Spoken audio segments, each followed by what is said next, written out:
Nəbiyyina Muhammed və alə əlihi və sahbihi əcməin. Aləmlərin Rəbbi olan Allaha həmd olsun.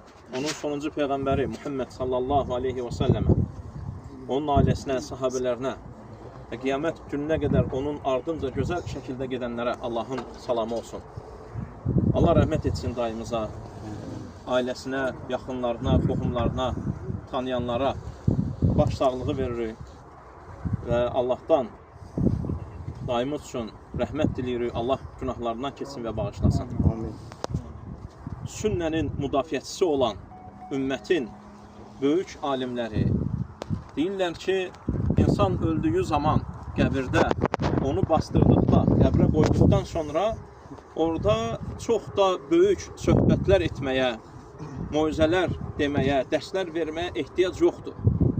Çünki ölümün özü, qəbrin özü, qəbrə qoyulan özü bir nəsihətdir və ibrətdir. Bütün sözləri cəm etsən, bu nəsihət qədər kimsəyə ibrət verə bilmərsən, tövsiyə edə bilmərsən. Haqqı dəqiqliyi ilə və tam bir şəkildə bu şəkildə çatdıra bilmərsən. Lakin biz yenə də qısa bir tövsiyə etmək üçün deyirik ki, Uca Allah öz şərəfli kitabında buyurur ki, hər bir canlı ölümü dadacaq. Elə bir qapı, elə bir keçid qoyub ki, hər bir kəs oradan keçməlidir. Və bu ölüm ibrət qapısıdır. Hər bir kəs üçün ibrət alma, dərs alma, bu gündən sonra əməllərini düzəltmə, Allaha yönəlmə, ona getmə, onun yolunda addım atma başlanğıcı olmalıdır. Çünki Muhammed sallallahu aleyhi və səlləm ölümü bizə tərif edəndə, xəbər verəndə, ölümün nə olduğunu bizə danışanda deyir ki, ağızların dadını qaçırdan, ləzzətləri paramparça edən, sevincləri qaldıran ölümü çox xatırlayır. Ölüm elə bir haldır ki, təkəbbürlülərin belini qırar, zənginlərin ağız dadını qaçırdar, güclülərin dizini yerə vurar, başını döşəyə, yatağa salar, torpağın altına qoyar. Bu haldan bizim üçün ibrət alacağımız bir şey var. O da nədir? Gəliş də insan ola bilər, bilməsin. Lakin yaşadıqda, ibrətlər alındıqda, dərslər verildikdə, meçidlərdə əzanlar ucaldıqda, namazlara gəl, tək Allaha ibadət et deyildikdə, insan ağıl sahibi olduqdan sonra, yetkinlik yaşına çatandan sonra, cavanlıq dövründə, yaşlılıq dövründə, ahıllıq vaxtında isə ağıllı bir insan olur, başa düşür. Onun üçün insan bilir ki, bu dünya əbədi qalmaq üçün gəlinməyib. Gedişi var. Bu qapıdır, keçiddir.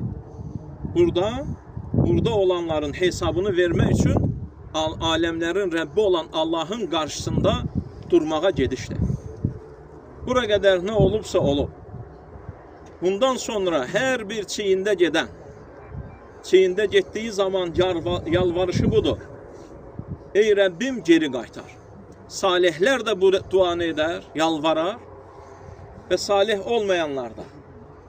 Çünki salihlər nə qədər az əməl etdiklərini bilərlər, digərləri isə heç əməl etmədikləri üçün öz yaradanlarının qarşısında cavab verəcəklərini bildikləri üçün getmək istəməzlər.